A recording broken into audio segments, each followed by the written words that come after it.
CNG ఇచ్చిన షాక్తో అయోమయంలో పడింది తెలంగాణ బీఎస్పీ బీఆర్ఎస్ పార్టీలు.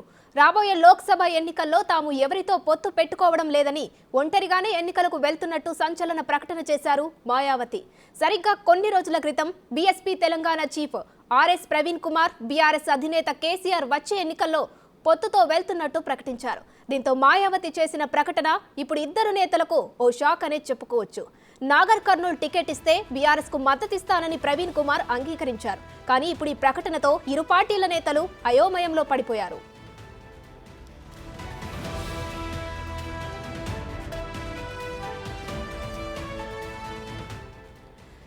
రాబోయే లోక్సభ ఎన్నికల్లో తాము ఎవరితో పొత్తు పెట్టుకోవడం లేదని ఒంటరిగానే ఎన్నికలకు వెళ్తున్నట్టు సంచలన ప్రకటన చేశారు మాయావతి. ఇదే అంశంపై మరిన్ని డీటెయిల్స్ మా ప్రతినిధి సైదులు అందిస్తారు ఫోన్ లైన్లో. సైదులు చెప్పండి, ఈసారి రాబోయే ఎన్నికలలో ఎవరితో పొత్తు పెట్టుకోకుండా ఒంటరిగానే వెళ్తున్నట్టు మాయావతి ప్రకటన చేశారు. ఈ ప్రకటనపై అప్డేట్స్ ఏంటి?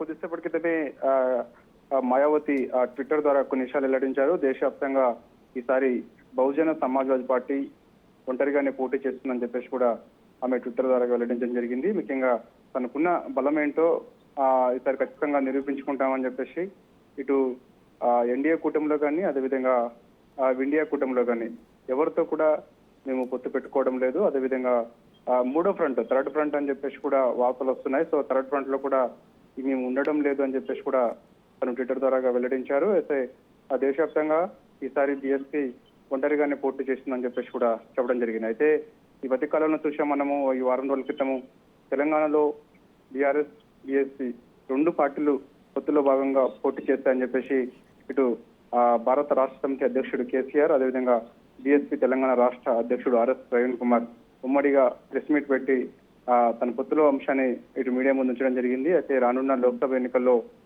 పొత్తు ఖచ్చితంగా ఉంటుందని చెప్పేసి చెప్పారు. అయితే వాస్తవంగా మాయావతిని సంప్రదించకుండానే ఇక్కడ తెలంగాణ రాష్ట్రంలో బీఆర్ఎస్ బీఎస్పీ పొత్తుల అంశానికి సంబంధించి మొదటగా చర్చించుకున్నారు. తర్వాత మాయావతికి తెలియజేస్తామని చెప్పారు. కానీ మాయావతి మాత్రం ఊహించిన విధంగా ఇటు బీఆర్ఎస్ బీఎస్పీ పొత్తుకు సంబంధించి